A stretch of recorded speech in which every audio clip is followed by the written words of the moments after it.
आज पुनः हम 12th क्लास हिस्ट्री, हमारा आज का टाइटल है किसान, जमींदार और राज्य। चूंकि भारत कृषि प्रधान देश है, भारत की 70% आबादी ग्राम में निवास करती है, तो हम बात करते हैं इस देश की किसान, जमींदार और राज्य व्यवस्था पर। 16वीं 17वीं सदी के दौरान हिंदुस्तान में करीब 85% लोग गांव में रहते थे। छोटे छोटे खेतिहार, भूमिहार, संभ्रांत दोनों ही कृषि उत्पादन से जुड़े हुए थे। चाहे वो बड़ा किसान हो, वो भी कृषि से जुड़ा था, चाहे वो खेतिहार मजदूर हो, वो भी कृषि से जुड़ा था। मैंने कुल मिलाकर हम समाज की एक बहुत बड़ी आबादी को कृषि से जोड़ते हैं, और कृषि उत्पादन से तो ये सभी जुड़े थे, लेकिन दोनों ही फसल के हिस्से को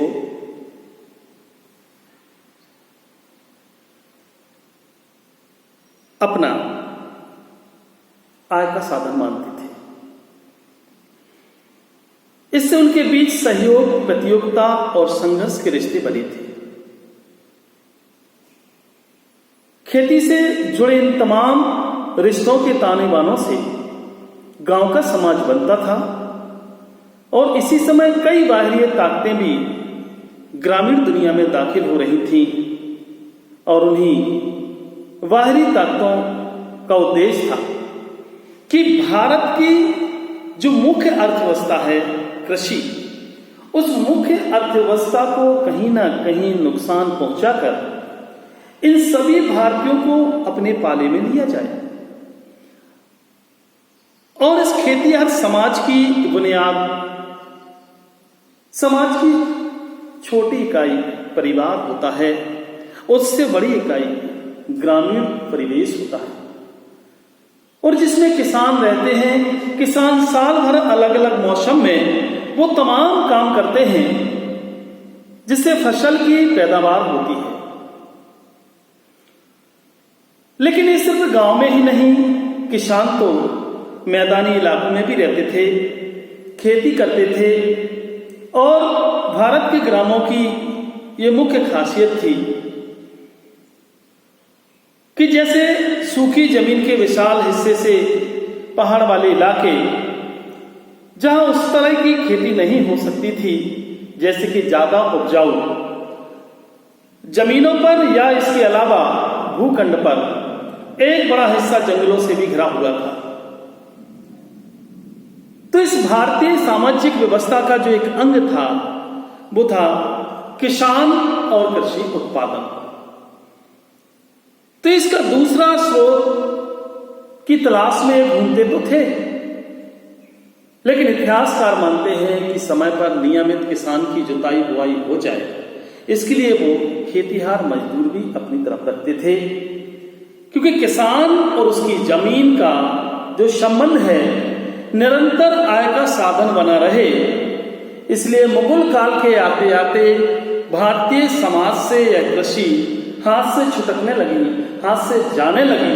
क्यों जाने लगी? क्योंकि मुगल काल के भारतीय जो किसान थे वो आमतौर पर रैयत मुजारियन शब्द का इस्तेमाल किया गया है, कि किसान या आसामी जैसे शब्द भी यहाँ 7वीं शताब्दी के स्रोतों में मिलते हैं, कि ये किसानों से लगान वसूल करते थे। किसान से दो प्रकार की चर्चा होती थी। यहाँ फारसी के शब्दों का उपयोग किया गया है, खुद कास्त व पाही कास्त। माने पहले किस्म के किसान वे थे जो उसी गांव में रहते थे, और पहले किस्म के किसान वे थे जो उसी गांव में रहते थे जिसमें उनकी जमीन थी, और दूसरे पाही कास्त वे खेतिहार थे जो दूसरों के गांव में ठेके कर खेती करने लगते थे।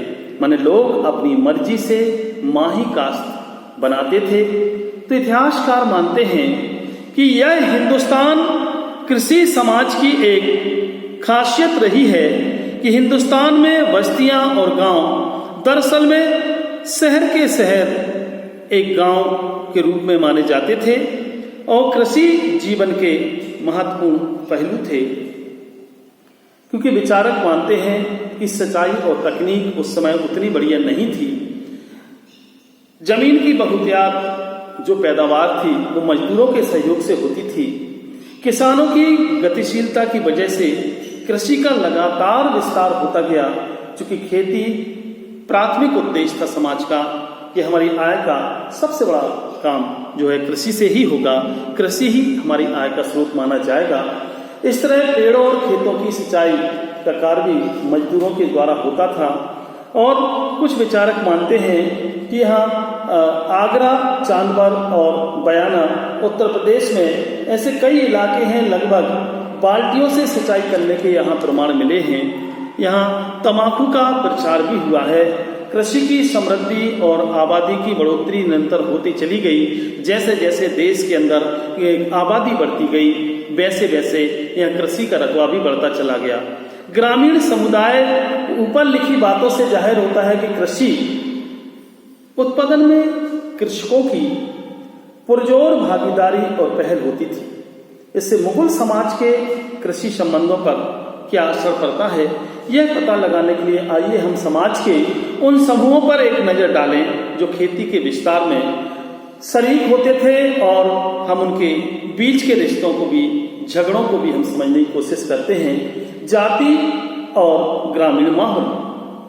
देखो, हिंदुस्तान सदियों से वर्ण व्यवस्था का देश रहा है, और वर्ण व्यवस्था में निश्चित है कि कहीं ऊंच नीच, छुआछूत की स्थिति तो स्थापित होगी। और इस स्थिति के बारे में हम चर्चा करते हैं कि जाति और अन्य जातियों जैसे भेदभाव की वजह से खेतिहार किसान कई तरह के समूहों में बटे थे। खेतों की जुताई करने वालों में एक बड़ी तादाद ऐसे लोगों की थी जो नीच या नीचे जाति के समझे जाते थे, कामों में लगे रहते थे। हालांकि खेती लायक जमीन की कमी नहीं थी, फिर भी कुछ जातियों के लोग सिर्फ नीच समझे जाने लगे, मतलब नीची जाति के, निम्न जाति के समझे जाने लगे थे। तो विचारक मानते हैं कि उस समय जो निर्णय होते थे समाज में, वो किसान अपनी छोटी छोटी पंचायतों के माध्यम से वो सर्वसम्मति से मुखिया चुनते थे, और वही मुखिया न्याय करता था। और इस तरह ग्रामीण समाज में किसानों की अपनी पंचायतें और एक सर्वमान्य व्यक्ति मुखिया होता था, जो सभी को समझाकर छोटे छोटे विवादों को खत्म करने का कार्य करता था। यहाँ आप जब किताब उठाएंगे तो चित्र मिलेगा कि गांव का सबसे बुजुर्ग व्यक्ति जो होता था वो कैसे कर उठाने वाले व्यक्तियों पे फर्क डालता था, कैसे उनको समझाने का काम करता था, कैसे उनको ये बताता था कि किस किसान से कर लिया जाए और किस से नहीं लिया जाए। यहाँ कपड़ा उत्पादन की बात दर्शाई जाती है। 17वीं शताब्दी में धीरे धीरे ग्रामीण क्षेत्रों में दस्तकार व्यवस्था जन्मी। लोग अपने खर्चों पर छोटे छोटे अपने कुटीर उद्योगों की स्थापना करने लगे, हाथ से बनी हुई चीजें बाजार में बेचने लगे, और उनको चूंकि राजा रजवाड़े थे तो उस समय में अच्छी कीमत भी अपने काम की मिल जाती थी। तो विचारक मानते हैं कि एक छोटा सा गणराज्य ग्रामीण समाज की अहमियत को हम कैसे समझें, कैसे हम छोटे से गणराज्य को हम ग्राम के एक छोटा सा गणराज्य माने और उसकी अहमियत समझें कि 19वीं सदी के कुछ अंग्रेज अफसरों ने भारतीय गांवों को एक ऐसे छोटे गणराज्य के रूप में देखा जहां लोग सामूहिक स्तर पर भाईचारे के साथ और संसाधनों और श्रम का बंटवारा करके रहते थे। कमजोर वर्ग का शोषण तो सदियों से होता चला आया है और वो होता रहेगा, क्योंकि कमजोर व्यक्ति अपनी आवाज बुलंद नहीं कर पाता, और आवाज बुलंद नहीं कर पाता मतलब उसका शोषण निरंतर होता रहेगा। इसलिए आपसे हम हमेशा कहेंगे कि जब हिस्ट्री पढ़ते हो तो पॉलिटिकल साइंस को बहुत अच्छे से पढ़ा करो, क्योंकि एक में हमारा अतीत है तो दूसरे में हमारा वर्तमान और भविष्य छुपा है। इसलिए अधिकारों की बात जब आती है तो हमें पॉलिटिकल साइंस बहुत अच्छे से पढ़ना चाहिए। जब हम अपना अतीत टटोलते हैं तो उदाहरण हमारे सामने मिलते हैं, कहाँ किसका शोषण किस शासन में हुआ है। इसलिए बच्चों ध्यान से आप देखें कि अंग्रेजों ने यहाँ की व्यवस्था को भी बड़े ध्यान से देखा है। गांव में मुद्रा का चलन भी था। 17वीं शताब्दी में फ्रांसीसी यात्री जैसे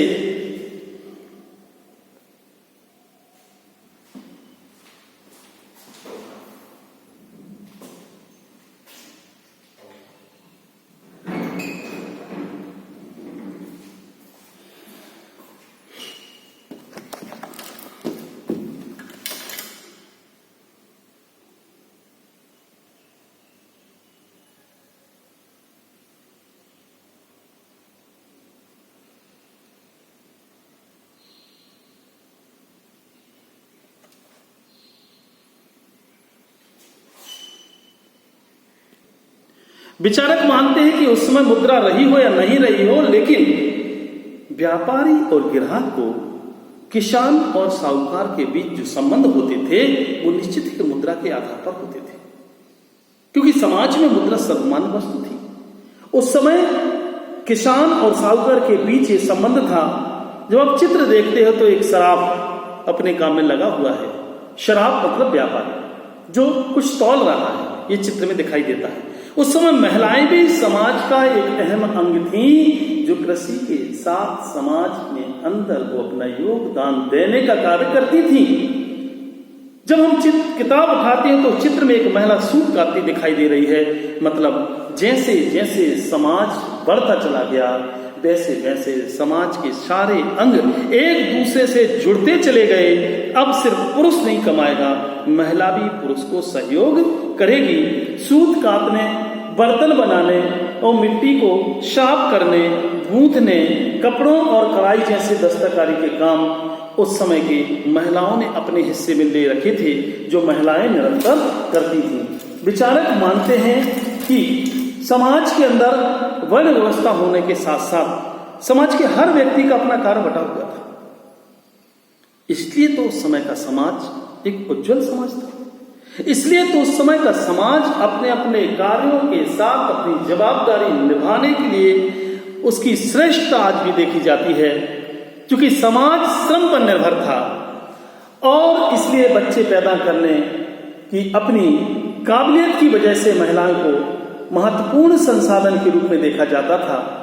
फिर भी शादीशुदा महिलाओं की कमी थी, क्योंकि कुपोषण, बार बार मां बनने और प्रसव के वक्त मौत की वजह से महिलाओं में मृत्यु दर बहुत ज्यादा थी। इससे किसान और दस्तकार समाज में ऐसे सामाजिक रीति रिवाज पैदा हुए जो संप्रांत समूह से बहुत अलग थे। कई ग्रामीण संप्रदायों में शादी के लिए दुल्हन की कीमत अदा करने की जरूरत होती थी, न कि दहेज की। तलाकशुदा महिलाएं और विधवाएं दोनों ही कानूनन शादी कर सकती थी। चलो तो हम चलते हैं समाज के अंदर। ऐसे कुछ हमारे दस्तावेज प्राप्त हुए हैं जो राजस्थान, गुजरात, महाराष्ट्र और पश्चिमी भारत के इलाकों में मिले दस्तावेजों में ऐसी दरखास्त मिली है कि महिलाएं अपने न्याय और मुआवजे की उम्मीद से ग्रामीण पंचायतों में भेजी जाती थी और वहां उनके साथ जो ग्राम पंचायत होती थी, जो सब समाज का सबसे बुजुर्ग सर्वमान्य व्यक्ति होता था, वो न्याय करने का कार्य करता था।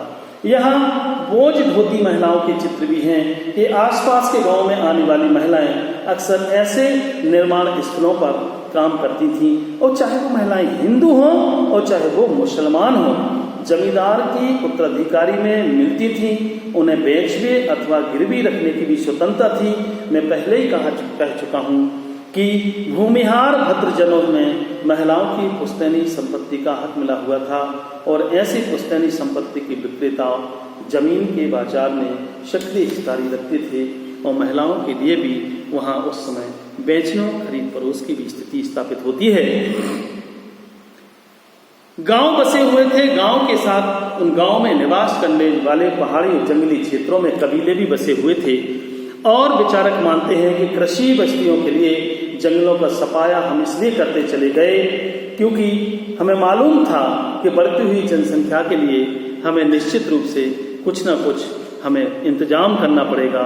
तो यहाँ आप देखते हो कि लोग नील गाय का शिकार करते दिखाई दे रहे हैं। शाहजहां का चित्र है जो बादशाहनामा में चित्र छपा है, जिसमें एक नील गाय का ये शिकार करते हुए दिखाई दे रहे हैं। और निश्चित रूप से राजा परगनाओं में अपने मुगल प्रांतों को प्रशासनिक व्यवस्था के रूप में बांटे हुए थे। विशाल साम्राज्य के कोने कोने का दौरा उस समय मुगल शासक करते थे और वो इसे पूरी तरीके से संचालित करने का कार्य करते थे। उस समय भी सूफी गायकों के भी प्रमाण मिलते हैं, क्योंकि जब मुस्लिम शासक यहाँ स्थान रख चुके थे तो सूफी व्यवस्था जो मुस्लिम समाज का एक अंग है उसके भी यहाँ प्रमाण मिलते हैं, जो गाते हुए किसान और शिकारी दिखाई दे रहे हैं। जमींदार मुगल समाज में कृषि संबंधी हमारी दास्तान अधूरी रहेगी अगर हम ये नहीं कहेंगे कि मुगलों ने अपने राज के खर्चे के लिए कुछ राजस्व लगाए थे, और वो राजस्व थे कई रूप में, रैयत, महलवारी, ठेका प्रणाली, स्थायी बंदोबस्त के रूप में उन्होंने कर लगाए थे और जो लोगों से लिए जाते थे। खेतिहार समुदाय धीरे धीरे इस्लाम को इसलिए अपनाने लगे क्योंकि उन पर कर लगने लगे थे और कर की छूट के लिए वो धीरे धीरे इसको करने लगे थे। इसलिए भू राजस्व प्रणाली के प्रमाण भी यहाँ मिलते हैं। और एक समांतर एक सैनिक बल की भी बात यहाँ आती है और विचारक मानते हैं कि अकबर के शासन में भूमि का वर्गीकरण किया गया, नगद जींस की बात आ गई, जमा की भी बात आ गई, चांदी का बहाव भी होने लगा। चांदी के जो अरबी और फारसी भाषा में लिखे हुए कुछ टुकड़े दिखाई देते हैं जो जिन्हें रुपये का नाम दिया गया था। और औरंगजेब के समय भी चांदी का रुपया छापा गया। यूरोपीय बाजारों की मांग को पूरा करने के लिए भारतीय उपमहाद्वीप में वस्त्र उत्पादन के उदाहरण भी यहाँ मिलते हैं। अबुल फजल की एक किताब भी है जिसका नाम है आईने अकबरी। इसमें आंकड़ों के वर्गीकरण के बहुत बड़े ऐतिहासिक प्रशासनिक परियोजना का नतीजा भी दिखाई देता है। जिम्मा बादशाह अकबर के हुक्म पर अबुल फजल ने उठाया था और अकबर के शासन के समय 42 वर्ष माने सन 1598 ईस्वी में 5 संशोधनों के बाद इसे पूरा किया गया। आइन इतिहास लिखने की ऐसे 72 परियोजनाओं का हिस्सा भी यहाँ है। साम्राज्य के एक राजपत्र में सूरत की संकलित व्यवस्था दी गई है जिसमें कैसे राजस्व उगाया जाए, कैसे राजस्व वसूला जाए। और अबुल फजल ने अपने आश्रयदाता को अकबरनामा की पांडुलिपि भी पेश करके ये बताया था कि राजस्व की व्यवस्था कैसी होगी। खुशकिस्मती के गुलाब का बाग की भी सच्चाई की बात आती है, जो ये बाग अबुल फजल ने खास तौर से अकबर के लिए बनवाया था। और एक शान शौकत की जिंदगी जीते हुए ये पूरे के पूरे मुस्लिम बादशाहों ने उस समय शासन स्थापित किया। तो मित्रों, ये महत्वपूर्ण बात है कि शान हमारी मुख्य व्यवस्था का अंग है। जमींदार जो हमारी कृषि व्यवस्था से लगान लेकर राजा को देता था और उस समय का शासन चलता था। लेकिन नए राज्य बने, नए राजा बने, तो यहाँ हम सुल्तान इब्राहिम लोधी के पानीपत के युद्ध में बाबर यहाँ का शासन बना। हुमायूं के शासनकाल का पहला चरण 1530 से 1540 और शेर शाह सूरी का शासन 1540 से 1555 और अकबर का शासन 1556 से 605, जहांगीर का शासन 1605 से 1627 और शाहजहां का शासनकाल रहा 1628 से 1658। औरंगजेब का शासन यहाँ रहा 1628 से 1658 से 1707 तक। इस तरह धीरे धीरे शासन व्यवस्था चलती गई और 1765 में बंगाल के दीवानी अधिकार ईस्ट इंडिया कंपनी को सौंप दिए गए और 1857 के अंतिम मुगल बादशाह बहादुर शाह जफर को अंग्रेजों ने गद्दी से हटाया और यहाँ पर ईस्ट इंडिया कंपनी की शासन व्यवस्था को स्थापित कर दिया। तो आप सभी आज पढ़ रहे थे भारतीय व्यवस्था में, इतिहास में किसान, जमींदार और राज। इसी तरीके से आप निरंतर हमारी वीडियो देखते रहिए, सब्सक्राइब कीजिए, वालकेन घंटी दबाइए और हम निरंतर आपको वीडियो डालते रहेंगे। लेकिन कोविड-19 के परिप्रेक्ष्य में आप लोग निरंतर अपने घर में सेफ रह के पढ़िए, क्योंकि जीवन में अगर कुछ करना है तो आप निश्चित रूप से संघर्षों से ही उभरेंगे और संघर्षों से जो उभरता है निश्चित तौर पर वही सिकंदर बनता है। और आज समय है संघर्ष का, आप भी संघर्ष करिए। मैं संघर्ष में आपका साथी हूँ, मैं संघर्ष में आपको पढ़ाऊंगा और आप निरंतर आप पढ़ते रहिए, स्वस्थ रहिए, मस्त रहिए। मेरी वीडियो देखिए, सब्सक्राइब करिए। जय हिंद। मॉडल स्कूल से के जैन।